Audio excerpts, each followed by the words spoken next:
Hello, reporter room investigators. Come on in, come on in. Today, we're going to be discussing some new information, some new details, and we're going to be going through some of the witnesses coming up in the Bryan Kohberger case. My name is Jessica Della Davies. I'm an investigative journalist, and my job is to investigate crimes, crime scenes, and potential suspects and share with you how to do the same thing. If you haven't subscribed to Reporter Room, it's free and it helps me out a lot. I can't get to 50,000 subscribers without your help.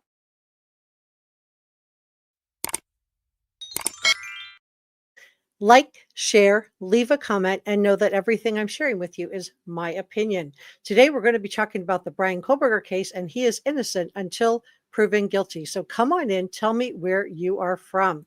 We're going to be talking about new witnesses. Why were the prison guards? Why were they called? Why are they on the witness list? Who called them? We're going to talk about whether they're going to help or hurt Bryan Kohberger's defense. We're going to talk about new information, something we all missed about Doordash driver Molly. Well, not all. Somebody caught it. One of you guys caught it. We're going to talk about the 9 biggest errors that the perpetrator made, and we're going to talk about updated information in the timeline. So let's get started. Come on in and tell me what country, what state, what province, what continent, whatever you feel comfortable sharing. And also tell me what number thumbs up you are. All right, so let's talk about the delay in this case. So as of June 23rd, so that was yesterday, the judge has firmly indicated that despite recent motions by Ann Taylor and the defense team citing media leaks, Bryan Kohberger's high-profile trial is indeed likely to commence on time, to commence as scheduled. And we know that jury selection is scheduled to begin July 30th, with the trial scheduled to begin on August the 11th. And so let's talk about the new witnesses in this case. Let me take this down and put this up. Okay, so I thought this was really interesting because I told you guys about the Pennsylvania guard and people didn't think it was true. And, I wasn't sure because we did have an updated information on it that maybe this wasn't true. But look at this, you guys. So my source on this is Fox News. 2 more Pennsylvania men have been called as witnesses in the Bryan Kohberger trial. Now, these include a jail guard from Pennsylvania. Remember, there was that inmate who said that Bryan Kohberger was making a ruckus and calling names and just generally being belligerent. I don't think that that's true because it doesn't seem like they updated it, but maybe it was true. It was reported out, and then we didn't really hear anything else about it other than it might not be true. So, get this: William Surfoss and Anthony Soma join a group of 5 other Pennsylvanians who are due in court next week for a hearing on whether they should be compelled to travel across the country and testify in connection with BK's trial, which is, I just told you, slated to begin August the 11th. Now, Surfoss's wife did respond to Fox News. She said that she did not know why he would be asked to testify, but she did confirm that he was a correctional officer in the jail when Bryan Kohberger was taken right after he was arrested at his parents' house in Albrightsville, Pennsylvania on December 30th of 2022. So is this a witness for the prosecution or is this a witness for the defense? I'm wondering if it's a witness for the prosecution. Was there more to that story, than we knew? Now, shortly after his arrest, reports emerged that BK had shouted and threatened the guards at Monroe Correctional Facility. I reported this out to you guys, and then I retracted it because I couldn't get any other confirmation on this. And also the warden said that this did not happen. And the reports of this happening were from another inmate who was just in jail overnight. But according to the warden, Gary Heidel, he told the Idaho Statesman that this was not true, that Bryan Kohberger was held in isolation and that his stay was uneventful. So why are the prison guards being called is what a lot of people want to know. Attempts to reach Soma were unsuccessful. That's today. A Facebook profile under the same name belongs to the graduate of Monroe Career Technical Institute. This is really interesting in light of what we know, that Bryan Kohberger was removed from this Monroe Career Technical Institute. So you guys know that he was kicked out of school in a youth law enforcement program at the Monroe Career and Technical Institute. He had to finish high school online in an HVAC program. Now, administrators kicked him out after complaints from female classmates. All right, so this is the first time that we've suspected that it was female classmates. Now we're getting a confirmation that it was due to complaints from female classmates. And this is what Tanya Carmela Beers confirmed. She said on the there's a podcast and she appeared on this. She said, ultimately, what had him, Bryan Kohberger here, removed from the program, when I look back on it, makes sense. The fact that he wanted law enforcement more than anything else in the world, if you look at that from the perspective alone, not knowing what I know, you'd be like, I'm so shocked. But in that respect, because I know a little piece, which is the piece that occurred at the school, so that makes sense. So very, very interesting, kind of cryptic there, but it gives us some hints that Bryan Kohberger did have trouble while he was in school. So he transferred while in high school to an HVAC program. That's a heating and air conditioning program. This was the industry that his father, Michael Kohberger, worked in and left a year later. Despite his removal from the program, he would later list his time there on a job application seeking employment at the nearby Mount Pleasant High School as a part-time security guard. District officials eventually forced Bryan Kohberger to resign from the security guard job. It's really scary that he had a security job at a school, you guys, for reasons that have not been made public. I think we can guess, according to records obtained by Fox News Digital. It was not immediately clear whether this was the prosecution or the defense that was seeking to compel either of these men's testimony. Earlier this month, 5 other individuals from Bryan Kohberger's Pennsylvania past were identified as potential witnesses for the defense, including his former boxing coach, a school advisor, and a professor who recommended him for the PhD program while he was attending. BK wrote that he boxed daily. I don't think this is going to be helpful, in my opinion, in light of what we know happened to Kaylee. Stephen Gonzalez said that his daughter, Kaylee, had injuries so severe that even had she survived what was done to her, I'm watching my words here, that she wouldn't have survived the blows that she took. So I don't think this boxing is going to help him if this is the defense, but it might help the prosecution. He supposedly boxed, this is what he wrote in his essay, along with being a fish fillet guy and a butcher. He boxed daily at Jesse's Gym on 2015 job application. This was obtained by Fox News Digital. He explained that the training helped him develop discipline and maintain physical fitness.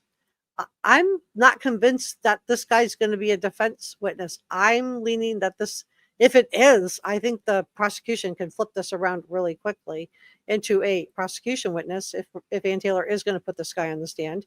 Initially, Marie Bolger had also been summoned to court, but her name was removed in a later filing.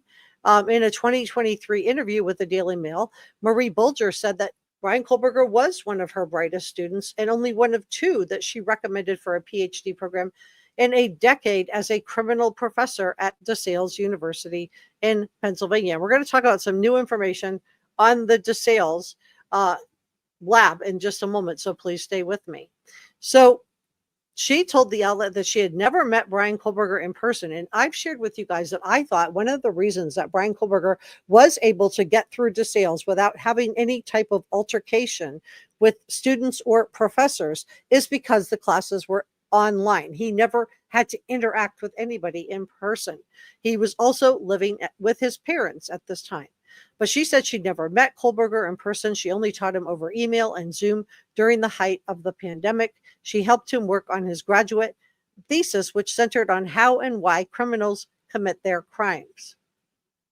So she's been removed. She's not going to testify now. I wonder what was going on, what's really going on there. Other witnesses include Ann Parnham, an advisor at the high school of Bryan Kohberger attended, Ralph Vecchio, Maggie Saunders, and Brandon Andreola. Now, the court announced Tuesday that Saunders' appearance had been postponed by a week, and the others are due in court on June the 30th. The prosecutors alleged that Bryan Kohberger left his DNA on the knife sheath. So let's continue on because we have a lot of stuff to unpack on this. But I thought that would be really, really interesting just to go through. And let me just pull up one more sourcing on this. So this is the Pocono record. This is local. You guys know I love to use local sourcing. And it tells us that 2 more people with ties to Monroe County, that's in Pennsylvania, have been subpoenaed. They talk about William Surfos, which we just talked about, and Anthony Soma, that have been called to testify in the trial. They were that Bryan Kohberger used to live in Albrightsville, Pennsylvania. And they said that it's unclear whether the defense or prosecution is calling Surfos and Soma. Now, if they are using this to talk about how Bryan Kohberger behaved while he was in jail, if he was a model prisoner, then it makes sense. If the reporting that was done by the New York Post is correct and he was acting up, then it could be the prosecution calling. We just don't know right now. So I want to talk about some information on Molly, something the Doordash driver that we all missed. And I want to go to that next. Let me pull that up.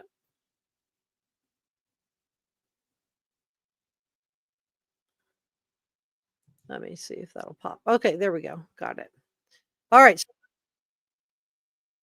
I want to talk about Molly. All right. So I'm not going to show you guys new video footage of Molly, but I do want to talk about something that one of you guys caught. All right, so, and it led me down a little bit of a path on this that I think is worth talking about. So I've heard a lot of people in the comment section disparaging Molly, and one of you guys, Veronica, caught, one of my channel members, caught that that the DoorDash driver, Molly, talks about, and we're going to talk about the 9 biggest errors that the perpetrator made and an updated timeline information in just a moment. So please stay with me. But I want to talk about Molly for a second. So she talks about this MS hug. Now, this is a symptom of MS that feels like it's uncomfortable.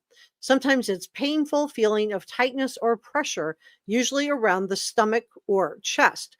The pain or tightness can stretch all around the stomach and chest, or it can just be on one side, and it can feel different from one person to another person. So let's talk about, so that made me think, okay, well, if that is what's going on with Molly, then she may have, if this is an MS hug and that's what she's talking about, and she does say this during her during this live,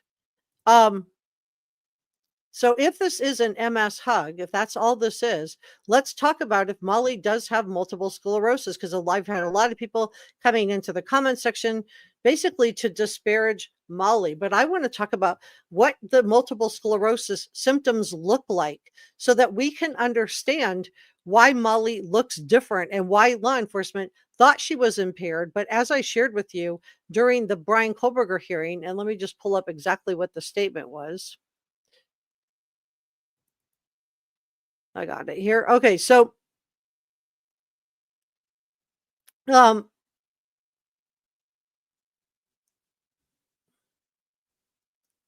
basically She did not get charged with any type of intoxication. Okay, she didn't get charged with any type of intoxication. She was not found to be under the influence. She did say she had taken a hydrocodone, but in light of the fact that she has MS, PTSD, and other issues, PTSD wouldn't cause you to take that, but MS certainly would. Um, but she was not charged with any type of intoxication. So let's talk about Molly for a second. So multiple sclerosis, what it does is it causes a breakdown. And let me share this with you in second set, and then we'll go back to Molly. But what multiple sclerosis symptoms look like, it causes a breakdown of the protective covering of the nerves, and it causes numbness, weakness, trouble walking, vision changes, and other symptoms. So it's basically an attack on the protective sheet that covers the nerve fibers known as myelin. Now, this could cause her to look like she's impaired, because listen to what the symptoms are. Common symptoms include numbness or tingling. So she may have had some numbness, lack of coordination.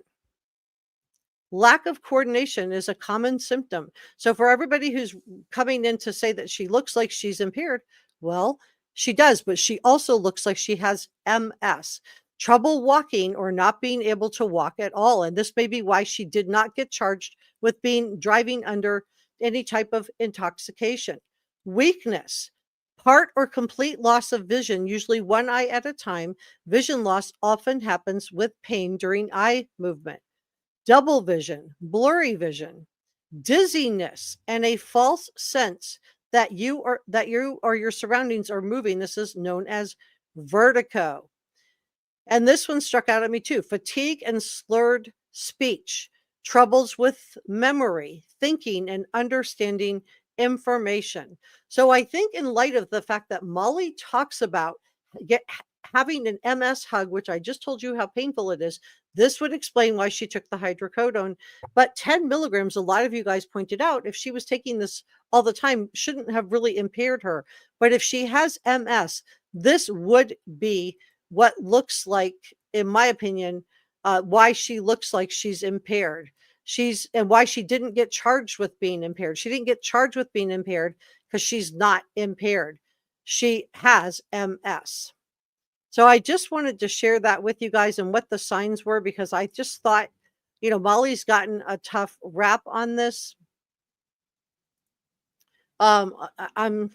It's been really hard to watch, and I know there's been like more videos pulled of her, and people are all saying, she's impaired. It's, not fair that nothing happened to her. But my feeling about this is that if they knew she had MS and she's talking about having an MS hug, and they were able to confirm that, and she had a prescription for the hydrocodone, and they did not charge her with intoxication. This is why she didn't get charged with intoxication, because she's not intoxicated. She has a multiple sclerosis, you guys. And to me, that deserves empathy. And she does talk about this MS hug. This tightness that she feels around her stomach and her chest. So I want to talk also about Bryan Kohberger's essay at DeSales, and then we're going to talk about the 9 biggest mistakes that the perpetrator made in just a second. But come on in if you're just joining me, and tell me where you are from. And so I hope that this explains more about Molly and why she presented the way that she did, and that people will understand that just because somebody looks a certain way does not mean that that they are impaired. And she didn't get charged with anything, in my opinion, not because she didn't look like she was impaired. I think they took her in because she did look like she was impaired, but because they could confirm that she had multiple sclerosis. And that's really sad, you guys. That's really sad. And so I just hope that people will stop dragging Molly, and maybe start advocating for her, because I think she's going through a lot of trauma, in my opinion. She has to now testify, and she may look impaired on the stand. Hopefully, if this is related to MS, and I believe it is, the prosecution will explain this to the jury so they don't look at this and think that she's impaired. So I want to talk about Bryan Kohberger's essay at DeSales. Um, and why I think this is so critical and interesting, and how this works into the crime. So I want to talk about how this relates back to, and then we're going to talk about the 9 biggest errors the perpetrator made in this case, and we're going to talk about the updated timeline. So in Bryan Kohberger, we know that he talked about in his how-to essay for DeSales how he was that this female was done away with a knife. But get this, there's a crime lab at DeSales, you guys, a crime lab at DeSales. Let me pull this up and take this down. Okay, so this is the crime lab at DeSales. It's called the Penzold Lab. And basically, Bryan Kohberger said that law enforcement would need a preliminary search warrant. He talks about this in the essay, and this, to me, proves a clear understanding that Bryan Kohberger understood very well how investigations work and how the law works. In fact, Bryan Kohberger details out different steps that he would take in a preliminary investigation, including what types of PPE, protective clothing he would wear, including a fiber-free monkey suit or coverall.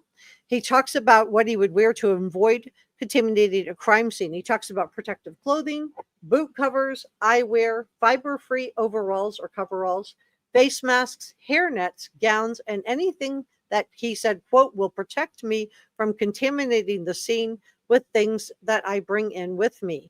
And the reason the prosecution is going to be putting this essay in front of the jury is because it proves that Bryan Kohberger had a very clear understanding of forensic science techniques and also what he needed to do to avoid Locard's principle, which states that every contact leaves a trace. So I think that he would have known very well how to minimize his trace evidence. Now, he did make a very big mistake with the knife sheath, but I want to talk about this crime lab. You can see here it is DeSales University. And so this is tucked into the lower level of Dueling Hall. It's the first of its kind facility in Pennsylvania. And it's called the Officer David M. Penzold Digital Forensic Lab in Lehigh County. Now, Bryan Kohberger would have had access to this lab while he was attending DeSales. Now, it says that technology has evolved and that the Penzold Lab's mission has remained the same since launching in 2011. Okay, so I did confirm that it was in effect at the time that he was attending, providing the region's law enforcement with a computer and cell phone forensic services while offering DeSales students unique opportunities in the field. So this is what Bryan Kohberger would have had. He would have not only been able to write the how-to essay, he would have been able to go into this lab and practice what he was writing about. So this is Langdon called a pioneer. This is the lab when it came to bringing digital forensics into law enforcement work. Detective Scott McCullough, Detective Joseph Pondren, and State Trooper Paul Eanas had a close bond when they served together on the state police's computer crimes task force in the early 2000s. Now, he decided he wanted to join. This is Petzoid. He decided he wanted to join the FBI, but after a short time with the agency, he missed his community and returned to Upper Succoth. Now, several months he was tragically struck and killed by a van on Route 309 while working overnight for his overnight shift. And his family and friends started this lab. So what did Bryan Kohberger have access to in this lab?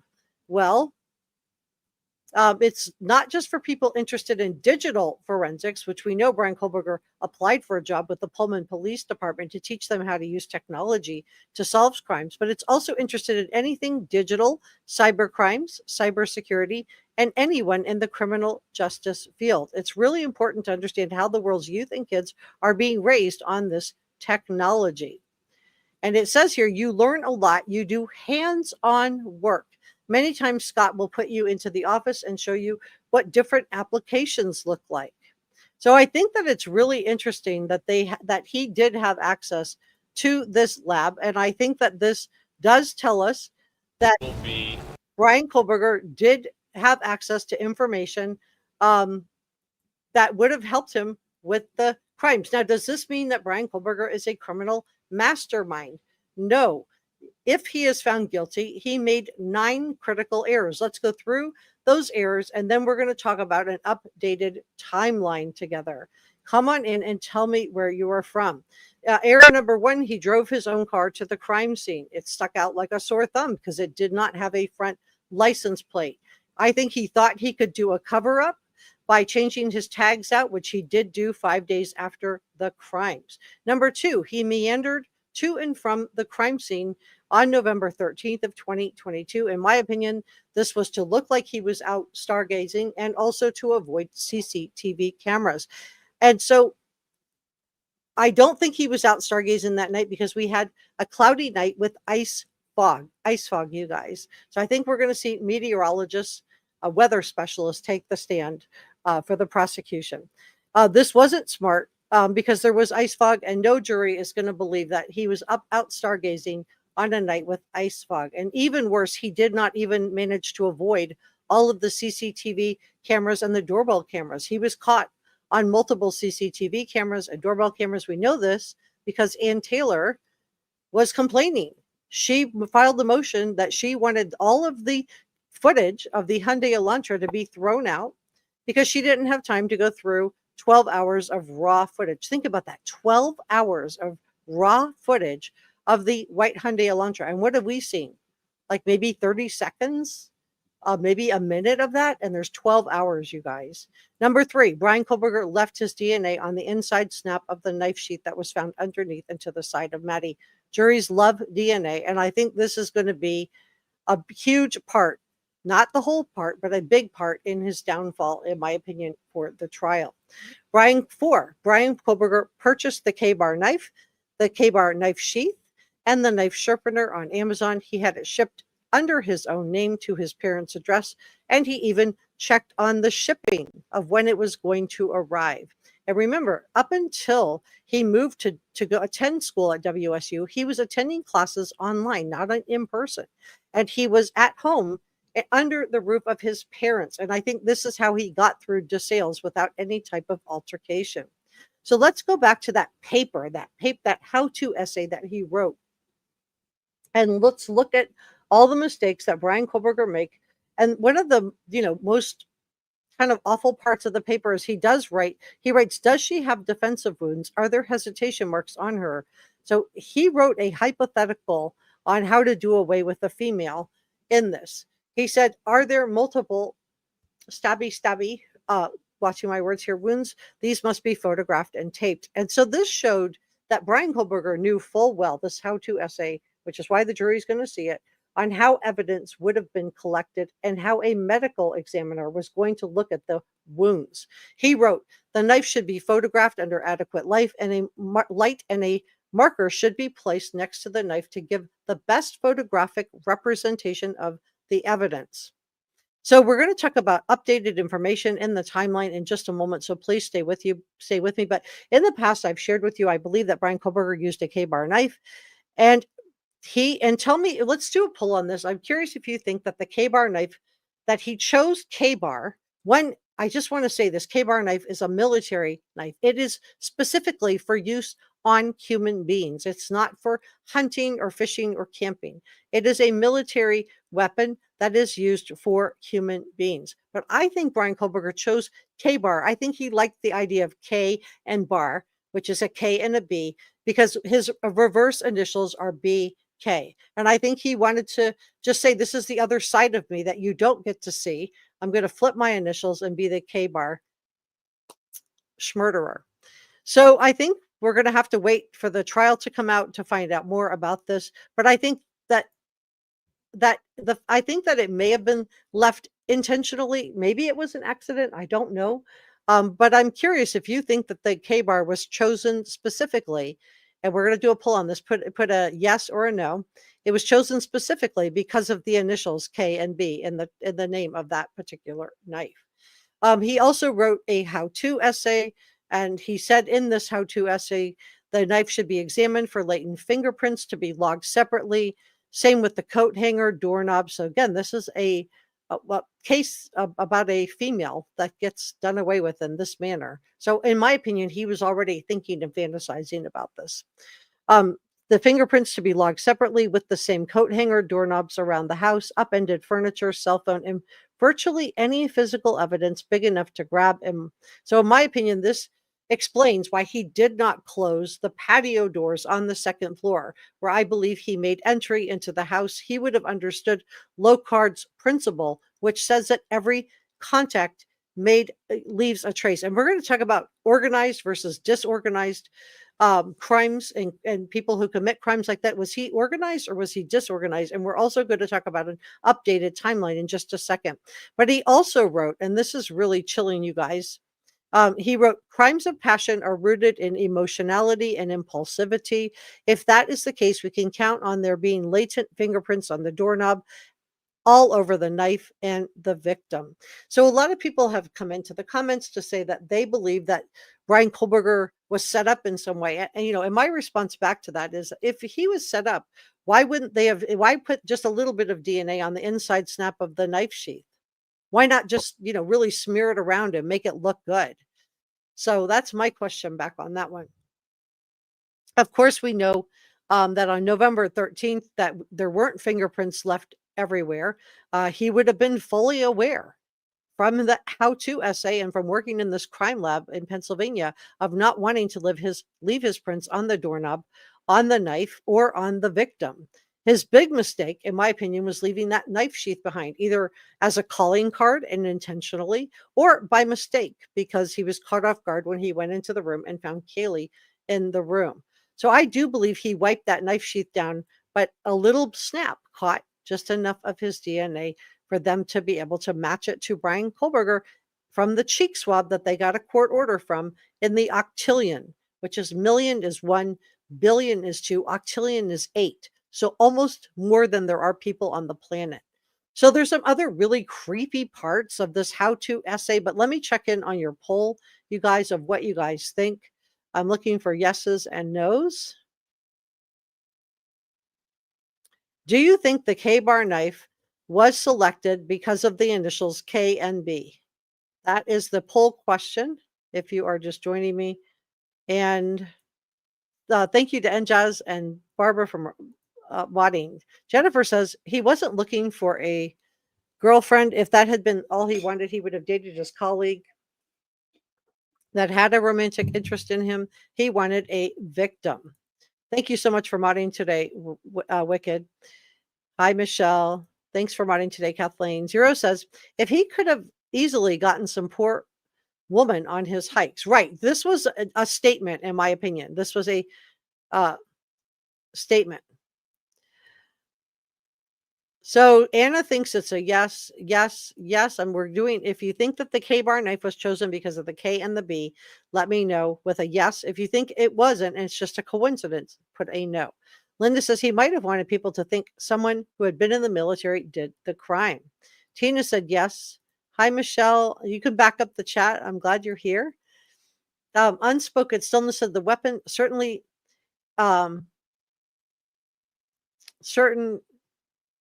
yes, but was their DNA, so here's my question back. Was their DNA found at the crime scene? Was their white Hyundai Elantra without a license plate circling the neighborhood 5 times and circling the crime scene? If the answer is yes, then, Ann Taylor can certainly raise them as an alternative suspect. If it's no, then it doesn't mean that nobody on the planet could not have owned this, but he bought it. He purchased it in March of 2022. So he was, in my opinion, thinking about the crime even back then. Kelly thinks yes. I don't know how you say your name. Cian? Yes. Christy says yes. Thanks for modding today, Christy. Linda says yes. Jet said, I've been able to watch 12 hours worth of things on networks before in one day. That was no problem. Yeah, I agree. Ann Taylor certainly has time to go through everything. Michelle says yes. Afro Trill said, I bet he didn't have have pockets and layered down. One of the victims rolled over and he forgot in the frenzy. Thank you for modding today, Christy. Thank you. This is our head mod, Njaz, and our other head mod, Brother Mike.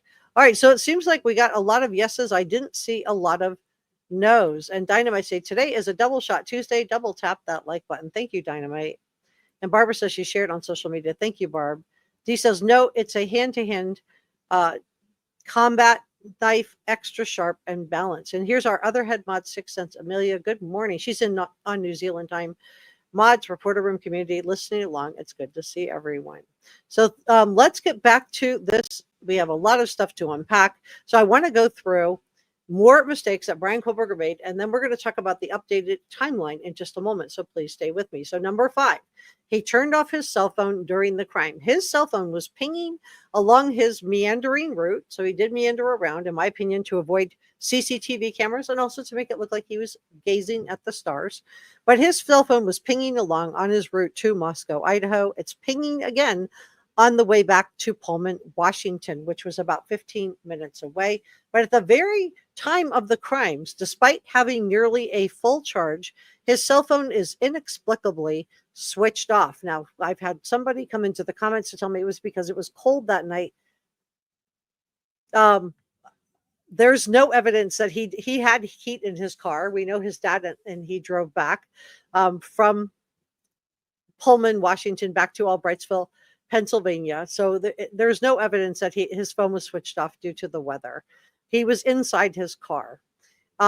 Because if he had just been out stargazing, why would he just turn his cell phone off for the little bit of time of the actual crimes? I think this is more damaging than had he left the cell phone on. Number 6. BK searched for the crimes before that were committed. Wait, let me rephrase this. Bryan Kohberger, after the crimes were committed, logged back into his Amazon account after November 13th of 2022 and researched out for another K-bar knife and another K-bar knife sheath. And the jury's going to want to know, where's your knife? Where's your knife sheath? Because we've been through the court documents. There's no listing of law enforcement finding a K-bar knife or knife sheath on any of the court docs. So why did he need another one? I think that's going to be huge too. Number 7, the balaclava mask. We know that Bryan Kohberger purchased this mask. He owned it. We didn't, again, see this mask on any of the items that law enforcement collected. Now, remember, they served search warrants on his office, his Pullman, Washington apartment, his home, his parents' home in Albrightsville, Pennsylvania, and his white Hyundai Elantra. So I think the jury's going to want to know, where is the balaclava mask? Where is the knife sheath? Where is the knife?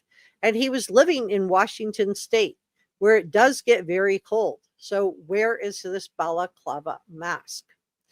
Number 8, Bryan Kohberger returned to the crime scene before police were called. He returned back to the crime scene at around a little after 9 a.m. that morning. And people always come back into the chat to tell me, oh yeah, but people knew about the crimes.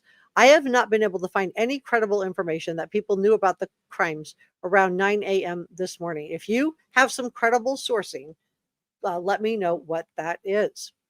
And some people have said he would have heard about it from his friends. And he didn't really have friends. He was a loner.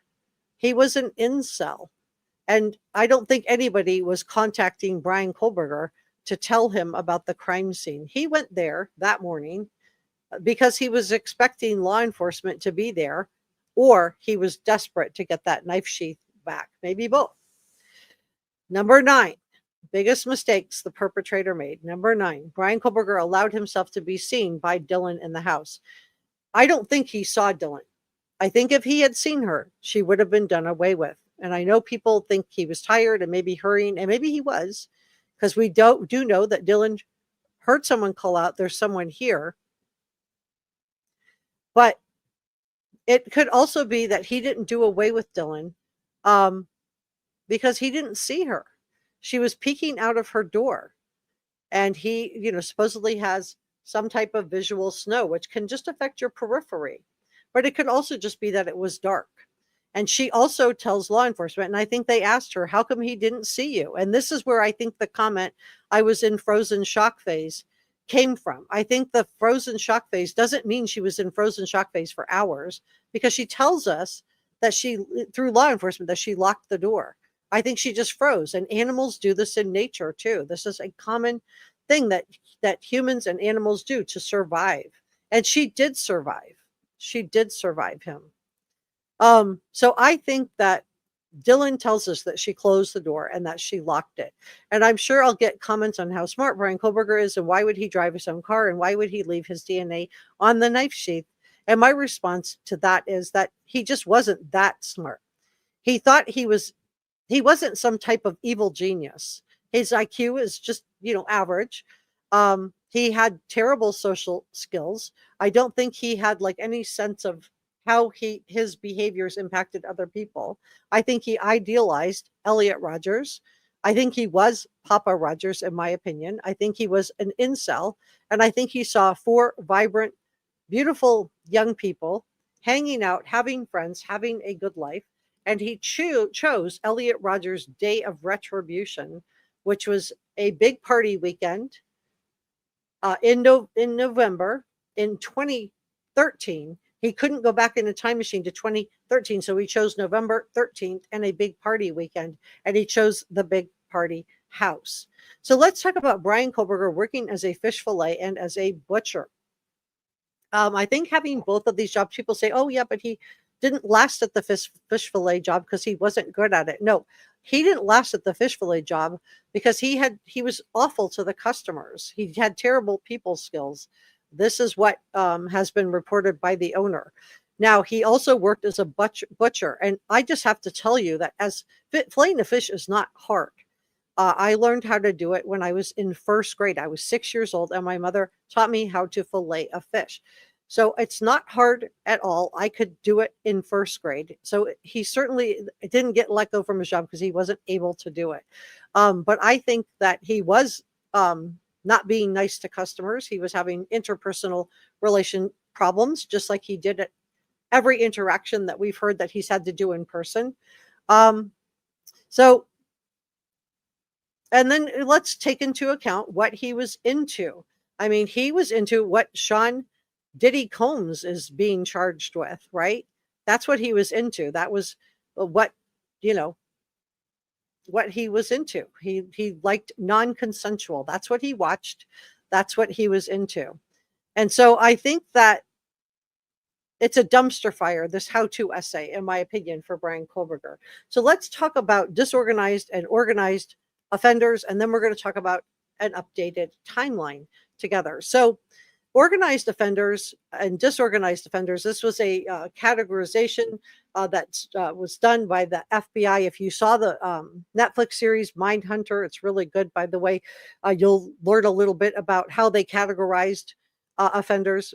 So organized offenders have planning, they have control, they attempt to conceal evidence. And we know in this case that this was planned, in my opinion. I think this November 13th date was selected. I think these victims were selected. I think this crime was practiced.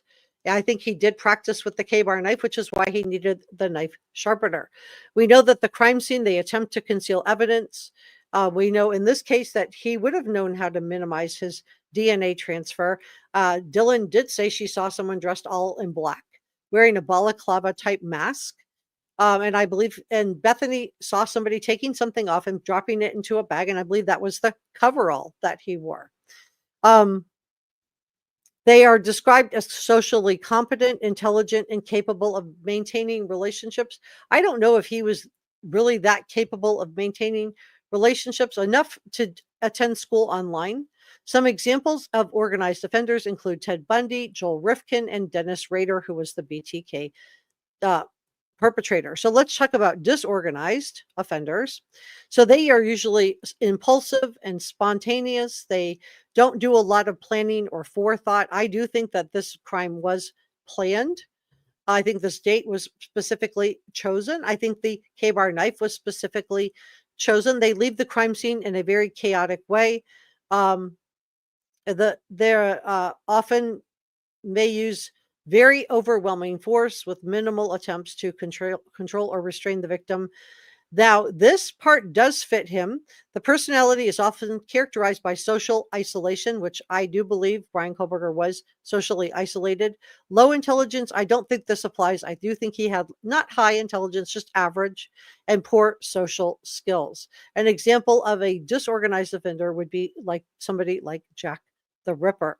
Now, organized offenders like Ted Bundy who enjoyed studying law, also studied psychology, and Bryan Kohberger also got his bachelor's degree in psychology. So let's look at the timeline of the purchases of what he bought and what prosecutors can show the jury. So number one, on January 10th of 2022, Bryan Kohberger purchased the balaclava mask from Dick's Sporting Goods. I believe that this demonstrates he was an organized offender. He was fantasizing and thinking about these crimes for a good long while, and he began acquiring bit by bit, piece by piece, in the months leading up to the crimes, what he would need to do to get away with the crime on November 13th of 2022. Remember, at this time in January of 2022, Bryan Kohberger lived with his parents. At the time of the crimes at Washington State University, this is the first time he wasn't under his parents' roof. He wasn't under their thumb. He was out from under their watchful eyes. And I think that he was free to look up his fantasies, to watch his fantasies, and to play out ultimately his fantasies. In March of 2022, Bryan Kohberger purchased the K-bar knife, the K-bar knife sheath, and a knife sharpener, all on Amazon. Again, I think, this is a knife that was for human beings, and I think that he would have picked this knife specifically because of the KB initials that reverses his initials of BK. And maybe in his own mind, this KB showed another side or a reverse side of Bryan Kohberger. In June of 2022, Bryan Kohberger moves from his parents' Albrightsville, Pennsylvania home to Pullman, Washington to start his PhD studies at WSU. Now, he's been, in my opinion, fantasizing about committing these crimes for a good long while. And now he's finally out from underneath the thumb and watchful eye of his mother, Michael, and his mother, Marianne, and his father, Michael Kohberger. And I believe this is when he really starts beginning to seriously look for victims. He begins fantasizing about how he's going to do away with them. We know he did a lot of searches about what he was into, that it was non-consensual, and that it was absolutely horrible. That he liked people to be medicated, watching my words, passed out, asleep. That's what he was into. Number four, beginning in August of 2022, we know that his phone began pinging in and around the 1122 King Road home. Now, I believe that he was parking in that back parking lot behind the 1122 King Road home. He would have had a goldfish bowl into Maddie's window. But I also think he was learning the routes to and from the 1122 King Road home. He was looking to see where security cameras were located. And I believe that it's possible that he was using Kaylee's Bluetooth, speculation alert here, to spy on her. And hear me out. We know from this lab information that I gave you a few minutes ago that he would have known how to use technology as a criminal, that he wanted to teach this to the Pullman Police Department. And I believe that law enforcement hung on to Kaylee's Bluetooth laptop and watch, her Apple Watch, because Bryan Kohberger, there may be some geofencing evidence coming in. Bryan Kohberger's cell phone may have been getting a handshake offer from Kaylee's Bluetooth. And we know Steve Gonsalves really wanted that back because he wanted to give it to Aubrey so she could have something to remember her sister by when she went away to school. So I believe that law enforcement kept this because it's going to be used at the trial. So let's talk about the night, that day, the 2023 in the wee hours of the morning on the timeline. I believe he dextered out his car prior to going to the crime scene. He laid down plastic. He covered the steering wheel. I believe at 2:47 a.m., we know that Bryan Kohberger's cell phone is turned off. And I believe that BK was concerned about his cell phone pings and also geofencing. He would have understood that his cell phone would have placed him at the crime scene. However, what he failed to understand, in my opinion, is that a jury is going to wonder why a nearly fully charged cell phone was switched off and then turned back on. It was switched off during the crimes and then turned back on shortly after the crimes as his Hyundai Elantra headed back toward away from the King Road house and back toward Pullman, Washington. Now, just prior to 4 a.m., Bryan Kohberger's white Hyundai Elantra circles the neighborhood of 1122 King Road home. It circles the neighborhood 5 times like a shark. And then he comes in closer and circles it 3 more times before making a 3-point turn. Now, this is a huge mistake because now we know from Doordash driver Molly that she says she saw Bryan, that she was parked next to him, and she's going to testify. And I believe that all of the movements that are being attributed to say that she's impaired are going to that we're going to find out from the prosecution that it's because she has multiple sclerosis. And I believe this because she talks about having an MS hug, which is like a horrible compression on your abdomen and on your stomach that can be one-sided or both sides. She talks about that, and she talks about having pain. So I think she's going to testify. She's listed in the court documents as MM, and this has been confirmed by multiple news outlets, including ABC News and the Idaho Statesman. So now let's go to 4 a.m. to 4:20 a.m.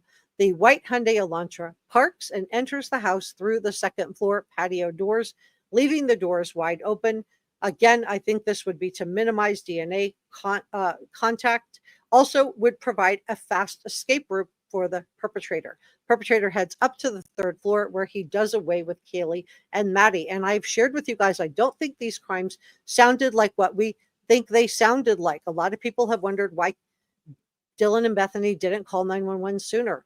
And I think you can do away with people and silence them very quickly. And the reason I think that it doesn't sound like what we think it sounded like is that Ethan and Xana didn't call 911 either. And we also have the audio where we can hear a thud, we can hear a dog barking, but we don't hear any screaming.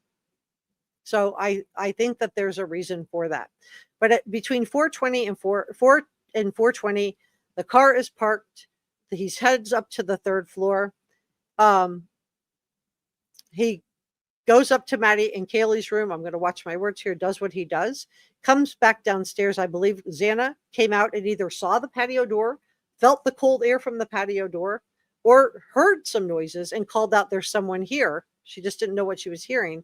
And he chases Xana back into her room, and he does away with Ethan. And then on his way back out the door, I don't think he saw Dylan. I just don't think he did. But she's able to describe that he's white, he's male, he's 5'10" or taller. All of these fit this description of Bryan Kohberger. He's athletic but not muscular, with bushy eyebrows. This all fits Bryan Kohberger. And I think that combined with the car circling the house, combined with the K-bar knife DNA searches, combined with the DNA on the sheath of the K-bar knife, I think this is all going to be very, very hard for Ann Taylor to overcome. Now, I think law enforcement did ask Dylan why Bryan Kohberger didn't see her. And this is where we get the frozen shock face statement from. And it is really common for animals to freeze when they're in danger. It's a self-protective mechanism, and it's really common for human beings to do this too. And I think had she run or screamed or come out of her room, I don't think Dylan would be here. I think it would be the Idaho 5. At 4:20 a.m., the white Hyundai Elantra, missing a front license plate, just like Bryan Kohberger's car, leaves the crime scene at a high rate of speed. In my opinion, Bryan Kohberger would have been feeling elated at this point. He would have been feeling high and excited. And I think there was some type of an essay gratification related to the crime. It may have just happened inside his coverall suit when he was in the crime scene, or it may have occurred later, which may be why we have the second shower and the thumbs up selfie. But I do think that there was that. At 4:48, Bryan Kohberger switches his cell phone back on. He's now south of Moscow, Idaho. He thinks he's safe. He's driving around a roundabout route to go back to Pullman, Washington. And in my opinion, he's trying to avoid doorbell cameras, CCTV cameras, and look like he's stargazing. But I think that the fact that this phone switches off right at the time of the crimes is a big problem for Bryan Kohberger. The fact that the DoorDash driver says she saw Bryan is a big problem for Bryan Kohberger. Once Bryan Kohberger returns to the house, I think that he would have taken the first of 2 showers. I don't think he would have even brought the crime scene stuff back into the house. I think it was placed in a bag and either buried on the way back from the 1122 King Road home or taken to Clarkston later that day and tossed into the Clearwater River near the Nez Perce Reservation, or buried in the Nez Perce Reservation. At around 6:30 a.m., Bryan Kohberger makes a series of 3 phone calls. The source on this is Dateline NBC, to lines that they're traced back to Michael Kohberger, his father. Now, we don't know who he was talking to, but we do know that at least one of the calls lasted 56 minutes, so it was a long call. The other 2 were shorter. And we know that at some point, Michael Kohberger made plans to fly to Pullman, Washington, to drive back with Bryan to Albrightsville, Pennsylvania. I'd really like to know when those reservations for the flight were made. If they were made before November 13th, before these phone calls were made, no problem. But if it was after, I just see that as a big red flag. At 9:12 a.m., Bryan Kohberger returns back to the crime scene. Now, we know this because his cell phone pinged at the 1122 King Road home. Now, we don't know why he went back there. Some people think he went back to looky-loo. Some people think he went back to try to get that knife sheath back. We've heard from Stephen Gonzalez that Bryan Kohberger allegedly did a search of the crime scene an internet search of the crime scene, according to Steve Gonzalez, prior to law enforcement being called. If this is true, this is a big problem for Bryan Kohberger. At 10:31, Bryan Kohberger takes another shower and he takes that horrible thumbs up selfie. This is his souvenir, in my opinion. I think he's feeling really proud of himself at this point. And in his mind, he believes he got away with it. A little past noon, Bryan Kohberger travels inexplicably all the way down to Clarkston, where he's picked up on CCTV cameras at both Albertsons and Costco. In my opinion, this is where he did dispose of the knife. I think it was thrown into the Clearwater River, or he buried it somewhere out in the Nez Perce Reservation. Hopefully, we'll find out more at the trial. I think he would have wanted to bury the items because this way he could go back and revisit them and relive his crimes at a later date. But I could be wrong. He could have just been panicked because of the knife sheath being missing and just disposed of everything into the river. So 5 days after the crimes are committed, Bryan Kohberger changes his tags on his white Hyundai Elantra from Pennsylvania plates without a front license plate to Washington plates when he did have a front license plate. And he would have known ahead of time he was going to do this. So this would explain why he felt comfortable driving his own car. Between November 13th and December 6th, Bryan Kohberger is back on Amazon searching for another K-Bar knife and sheath. So I believe that he was going to do this again, and he needed these items. I believe he may have had more targets, or he was worried that he had left his DNA behind. He was concerned. We may never know the answer to this question of why. He maybe just wanted to replace it. So if law enforcement found it, but ultimately he decided he put it in his cart, but he ultimately didn't check out and then tried to delete his Amazon search history. On December 19th, Bryan Kohberger is identified as a suspect by law enforcement, and WSU says this is the day that they terminated Bryan Kohberger from his employment. So in my opinion, this is my opinion, only I believe that WSU was tipped off by someone in law enforcement. This is speculation on my part, but this is what I just find it hard to believe that these things happen on the same day. Now, Bryan Kohberger and his father, Michael, are stopped twice on their way from Pullman, Washington, back to Albrightsville, Pennsylvania. And Bryan Kohberger is caught on body cam. And a lot of people believe that they were trying to get body cam footage of his face, of his wrist, of his hands, maybe find out where they were going. And then on December 30th, Bryan Kohberger is arrested at his parents' Albrightsville, Pennsylvania home, and everyone is zip tied. And ultimately, Bryan Kohberger is taken out. And now we are finding out that The prison guards from Bryan Kohberger's cell have been subpoenaed, and a lot of people are wondering if it's related to this article. Let me just pull this up.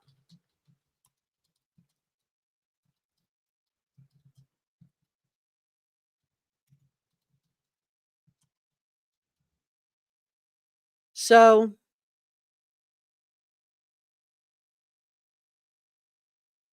oh boy, this is like all over the news now. Everybody has it. So Fox News thinks it may be related to, what happened, but this is what I reported out, but they since retracted it. So I don't know if this is true or not. Let me take this down and put this up instead. Just grabbing this. So I don't know. They have since retracted this, so I don't know what to think about the prison guards. But I do think it could be. It's odd that this article was never updated. This is from January 3rd of 2022, and we're going to go into it in just a second. But I just do want to take a couple of comments, and then we'll go into this next. Avocado Toast says people who need to stop bullying Dylan and Bethany. We will find out at the trial what happened. Until then, it's pure speculation. I agree. And the DoorDash driver. Oh my gosh, if she has MS and everybody's sitting here impugning her reputation, I mean, you know, let's just think about that. Linda says that tunnel thing was a rumor and urban legend. It's not true. Yeah, there's no tunnels under the house. I never reported that out. Uh,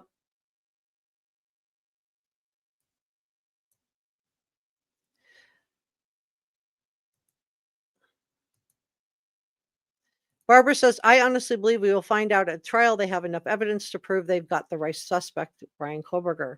Desert says, I haven't heard about the tunnels. That's because it was nonsense. Absolute nonsense. But a lot of channels reported out that there were tunnels under the house and that these were used by the real perpetrator. Bryan Kohberger couldn't be the real perpetrator. These were used by the real perpetrator. I do want to thank our producers, Njaz, Sasha Angel, George Brown, Pepper, and Christy Valentine, and our channel members. And we're going to go through this New York Post article next. But a lot of people felt, believed that there were tunnels out of the house. And I got called names because I kept saying there weren't tunnels under the house. Um, all kinds of names. It was just really ugly. Because I wouldn't report out. I wasn't being fair to Bryan Kohberger because I wouldn't report that there were tunnels under the house. And then the house got torn down. And guess what? There were no tunnels under the house. And nobody came up through tunnels to do away with him. So that was just really, really frustrating for me as a content creator. I felt really just stressed out by the whole situation. I'm trying to bring you guys credibly sourced information.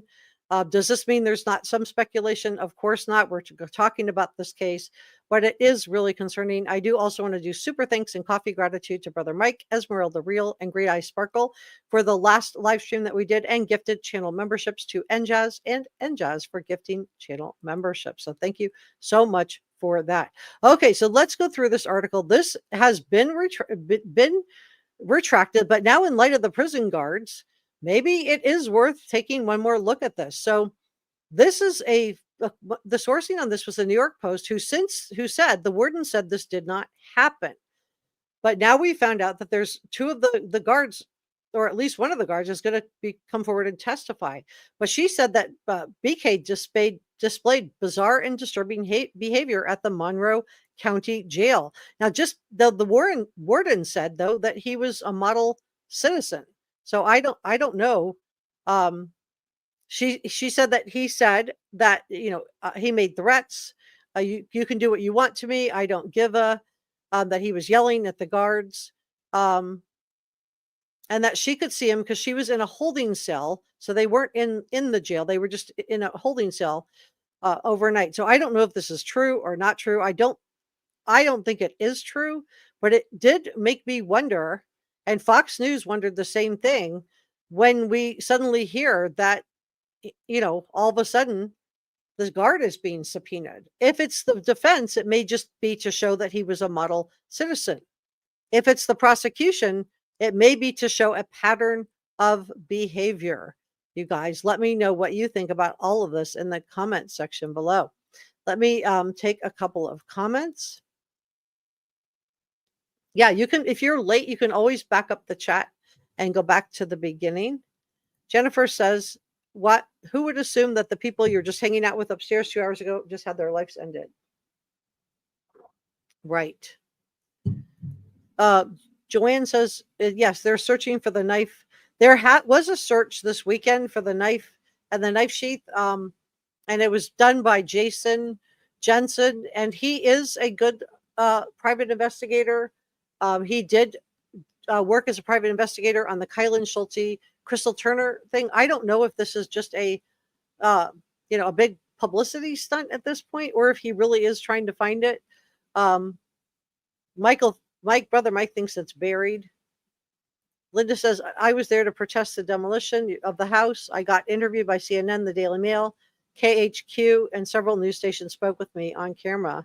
That's really, really good. And thank you for standing up for that, because I told you guys during the live stream that I did on the universities that I felt like these University of Idaho and WSU University had way too much power, that there is no way that University of Idaho should have been allowed to decide whether or not we were going to tear down a crime scene. Now, I understand they got permission from the prosecution, they got permission from the defense, but I still think it's a big issue. And I think the crime scene, having access to it would be helpful, because we could see how sound traveled in that house. And as I've shared with you in the past, let me put up a picture of this.